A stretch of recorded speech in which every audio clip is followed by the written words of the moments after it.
Hello everyone, welcome to our first, I can't even call this a pilot. This is our first podcast. Episode 0. Episode 0 on ring awareness. I am your lovely host, Jodi, and I have another host with me. His name is Shamere. Say what's up, Shamere. Thank you. Hello, I am Shamere and I am a certified wrestle dork. This is pretty much all I do when I'm not at work, so. Same here.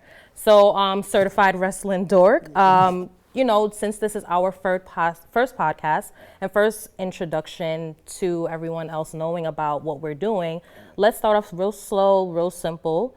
So, who's your favorite wrestler?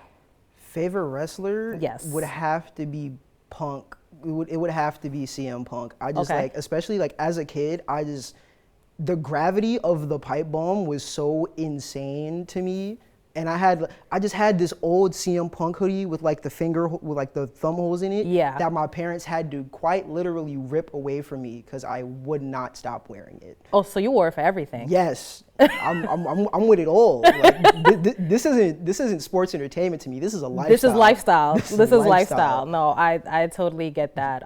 If I had to pick a wrestler, it definitely is the guy that I'm wearing on my shirt. Make sure we get a good picture of this one. This is The Undertaker, okay? This is the GOAT of all GOATs, okay? I know you're going to have your opinion on that. We can definitely speak about that I feel like later. if you're talking about a specific version of Undertaker, he could be in that conversation. Of course, but The Undertaker is one of those people that obviously had different characters to him. Obviously, the American BA is not my favorite, but, the impact that he definitely made, Judgment Day 2000, The Rock versus Triple H. Okay. What was that, the Iron Man match, I think? I think it's the Iron so. Man match with Shawn Michaels as a special guest referee. When he came back, it was definitely over. So, I appreciate this Undertaker, He definitely switched it up. And this is actually who he is on a regular. So I think, this is Mark Calloway. I can agree with you. And something I can appreciate about The Undertaker is that he knows when to not overstay his welcome, unlike certain wrestlers. Mm-hmm. Chris Jericho. Oh, God. Oh, my God. Oh, whoa, I got some phlegm in my throat. My fault, y'all. But yeah, Undertaker pretty cool. Yeah. Well, speaking of, when did you start watching wrestling? I'd say I started. My first experience with wrestling was when I was single digit. I had to be 4 or 5 years old. So, don't know a damn thing about anything. Right. And I'm in my old house, super packed family. It's me, my mom, a couple of my cousins. And we're he's watching SmackDown.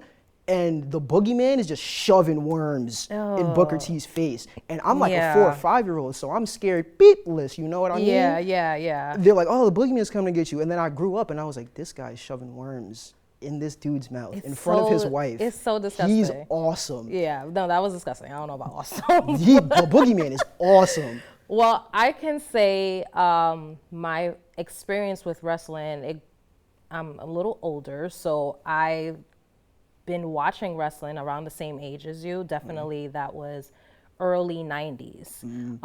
And I grew up with cousins. I grew up with male cousins. So they were performing these moves on me. What happened to don't try this at home, yo? That didn't apply in my household, but they were definitely trying the wrestling moves on me. But as I got older and I was actually into karate, we went to the video store and we picked up Capital Carnage.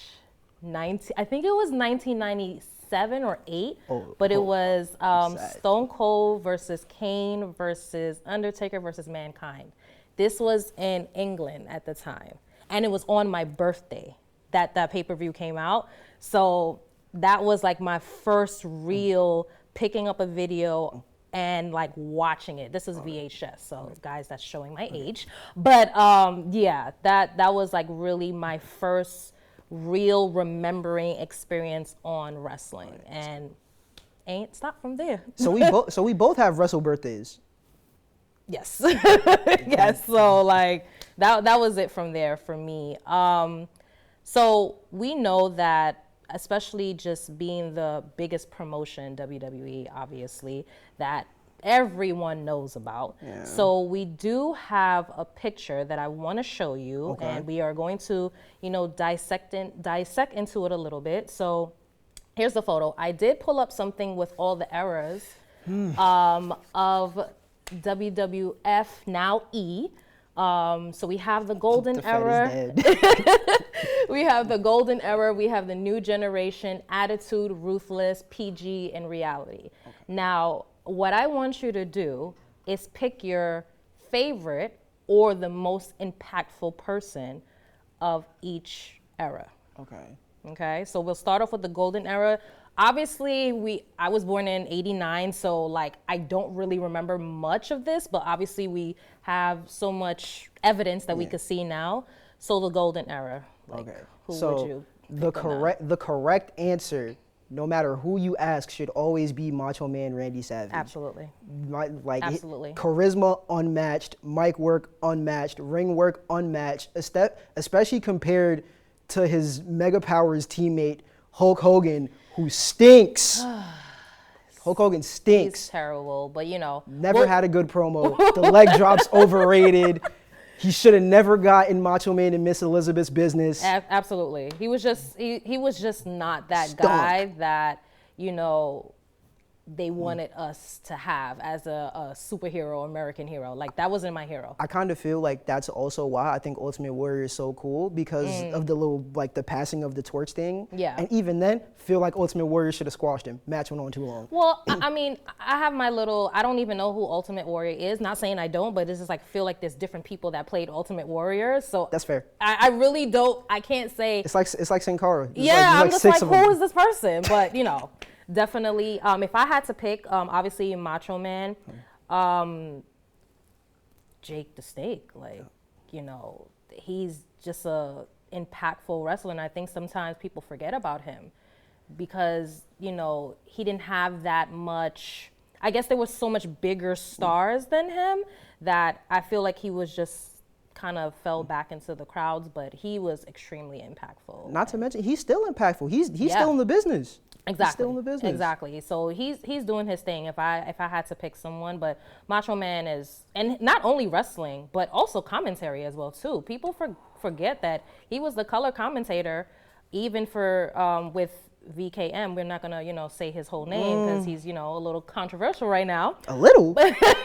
I'm trying to be politically correct here, but him doing commentary with him, and I think also I think Jesse the Body he did commentary with, and also Gorilla Monsoon. Like, he was great with commentary because I think at that time he got injured and they didn't want him to wrestle, so they utilized him as commentary. And then he transitioned off to WCW. I'm noticing they do that a lot now for injured parties. Yes. Samoa Joe. Corey Graves. Okay. Barry Saxton. All right. Say less. All right. The next era we have is the new generation era. So that we have Diesel, we have Shawn Michaels, Bret Hart, Undertaker, and then also, why am I forgetting his name? Like Scott Hall, but like I keep on forgetting his name sometimes. But yeah, who would you pick in the new generation? Okay, so I feel like it's a solid toss-up between Bret Hart and Shawn Michaels. Okay. I feel like when it comes to the graps, when it comes to like in-ring work, I'm always going to prefer Bret Hart over Shawn Michaels. Okay. But like besides like actual wrestling, I don't think you can't go wrong with Shawn Michaels. He's a great storyteller. He's a great seller. He's hilarious. Yes. Like you can't go wrong with Shawn Michaels. Can't go wrong with Shawn Michaels or Bret Hart, but I think we're forgetting about another Hart. Owen Hart. Okay. And we had talked about this briefly. I just felt like Owen Hart was the better Hart, but obviously they put Bret out more for the people. But I feel like Owen was definitely more charismatic than his brother. I feel like he had better wrestling moves. Remember that? I think it was WrestleMania 10. Was it WrestleMania 10? That match that they had? I forgot if it was WrestleMania 10. Please, people, do not knock me if I said it wrong. I was about to say, we're new. Wait. I think they did. I think it was a match. I think they did have it at WrestleMania. If I'm mistaken, cool. But they did have a match, and I feel like Owen. It's okay. We're gonna fact check after this. Definitely, we'll fact check that after. Fact check this but I think Owen, to me, is the better heart. You know, that will be like a opinion for myself, whatever. But for a new generation, Owen Hart is definitely for me. Now, how do you feel, before we expand, how do you feel about the British Bulldog? I do like the British Bulldog, but I didn't like the character change that he had. Like when he went to like the short haircut with the blue jeans and the shirtless. I feel that is one of the people actually I wanted to briefly talk to you about. Like that, him and Owen are one of the people that should have at least won the title at least once. Fair.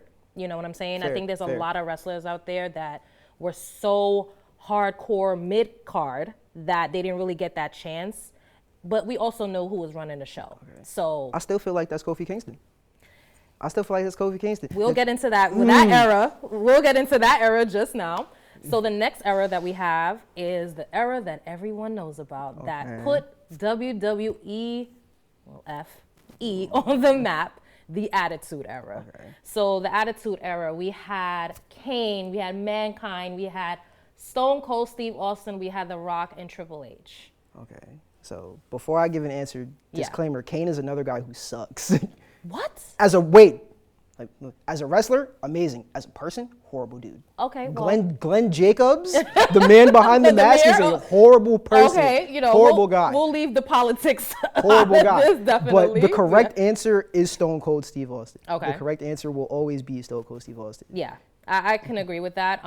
Even looking at that that poster with the era, they all played a big impact on the Attitude Era. Yeah, it's like all of their stories meant something. Like you were able to tune in and you just weren't able to get bored because it was so much different stuff going on within this like 2-hour live span. That's another thing. Monday Night Raw should be 2 hours. Monday Night Raw should be 2 hours. That's it. It shouldn't be that. It shouldn't be any longer than. We don't need 3 hours of wrestling when an hour and 30 minutes of this show is shoddy promo work. I don't need 3 hours of this. That is true. I got work in the morning, y'all. I think that is gonna be something that they work on, but 2 hours. But remember also too, Raw wasn't live at that time. True. It was taped. True. That's where the WCW WWE beef kind of started off from there. But if I had to pick one of those, to me, I'm gonna pick Triple H. Like I love Triple H. That is also the correct answer. It's just. When you think bad guy, when I think of this belt, I think of Triple H. You think of Triple H. He's the first person. But like we had to put Triple H in that bad guy era to even get to where he's at right now, basically running the show.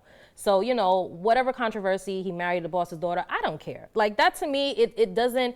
There's a lot of things that has happened in the industry that you got to get your way to the top, And when that whole when all his friends left and he was the one that had to get the short end of the stick, he worked his way up. So I would pick Triple H for the Attitude Era. Of course, Stone Cold is obvious, but Stone Cold didn't have such a long run that I wanted him to, but he was very impactful in the Attitude Era. So I believe the next era that we have is the Ruthless Aggression Era. So we have Kurt Angle, Brock Lesnar, John Cena, Randy Orton, and Edge. In my biased opinion, I'm going to say John Cena, but if I'm going to speak unbiasedly, Edge, 100%. Edge, okay. Edge is just like he's just overall. He's kind of what when Stone Cold wasn't around, Edge was like Stone Cold for me. It was like I never saw Edge do except for I ain't even gonna speak on that. Yeah, but, I think I know what you're talking about. Yeah. I ain't even gonna speak on that. We will know. But other than that, never once looked at Adam Copeland and went, this guy sucks. Like he's always like consistently evolving, top 5 spear user. Even his tag team work is amazing. His singles work is amazing. His current single work is amazing. Yeah.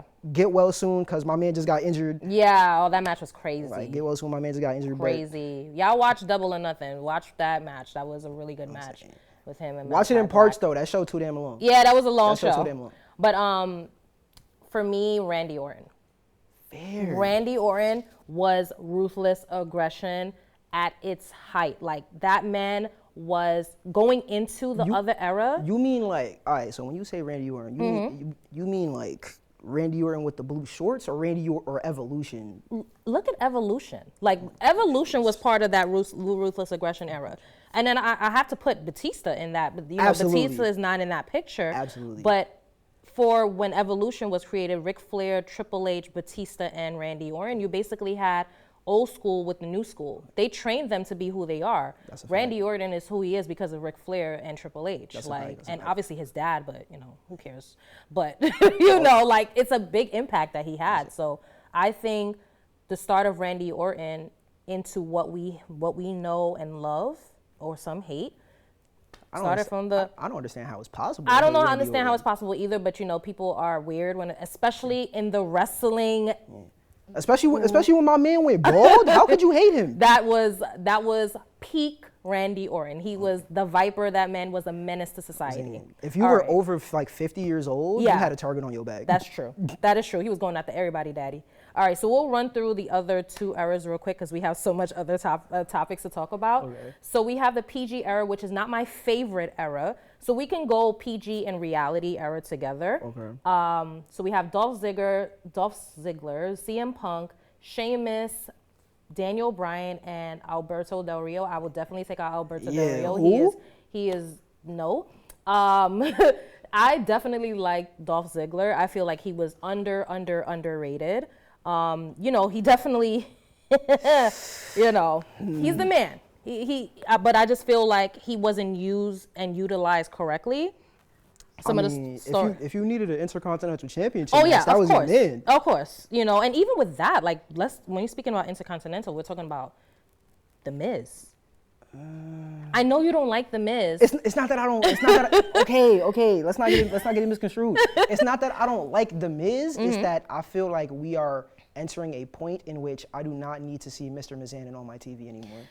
I'm okay. He beat the you can't wrestle allegations. It's cool. Yeah. It's cool, but I'm done. Well, I'm done. You know, I understand that, but if I had to pick as far as like the PG era and who was running it at that time, and I'll be honest, I wasn't so much into wrestling during the PG era. I just feel like it wasn't what it used to be. What it was and what it used to be. And I think sometimes when you're not used to change and you see things like that, you're not feeling it. But as I've gotten older, I'm just like, okay, this is the change, this is what we got to deal with. Okay. So yeah, and even with the reality era, we had like Seth Rollins, we had Bray Wyatt, we had Roman Reigns. Generational talent. That talent, it's almost like a new rebirth of like the Attitude Era for me.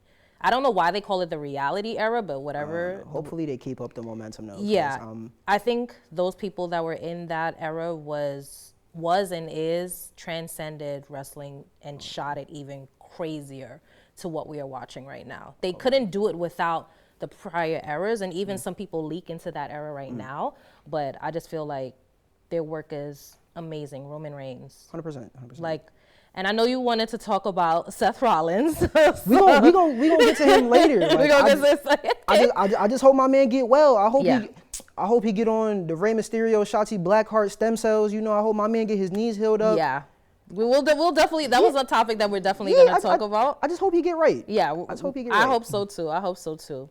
So I also wanted to talk about, like, there's a lot of wrestlers out here that, you know, in different promotions, but you wanted to have that dream match. Okay. That there are some dream matches that, you know, we've had and I'm happy about, but there are others that will never happen. So I'm going to talk about the never happen. Okay. Sting versus Undertaker. That's never ever going to happen. I forgot why Vince didn't want to do it. I don't know if he must have thought that it wasn't going to be as popular. Which is stupid. Which is really stupid because, like, you know, Sting was the cornerstone of WCW. Same thing with Undertaker for WWE. And I just feel like that was such a big missed opportunity that for us growing up in those eras that we could have definitely enjoyed. Absolutely. Like, it kind of breaks my heart how the only time I'll be able to see these two titans of the industry go at it is like through a TV screen and a controller. I'm like breaks Let's not me even inside. talk about that. Yeah, that is true. So what would be like your dream match, but it's never gonna happen? Okay. I need the real Forbidden Door to open. I need Tony Khan and Mr. Levesque to get in talks. When Kenny Omega is 100%, I need Kenny Omega versus the Tribal Chief. Ooh. I need Kenny Omega versus the Tribal. I'm talking like peak Roman Reigns. You don't even gotta have his little cousins outside. Yeah. I need like the just sheer contrast in styles, like Roman's like slow work compared to Kenny Omega's like bouncing off the wall level of stuff.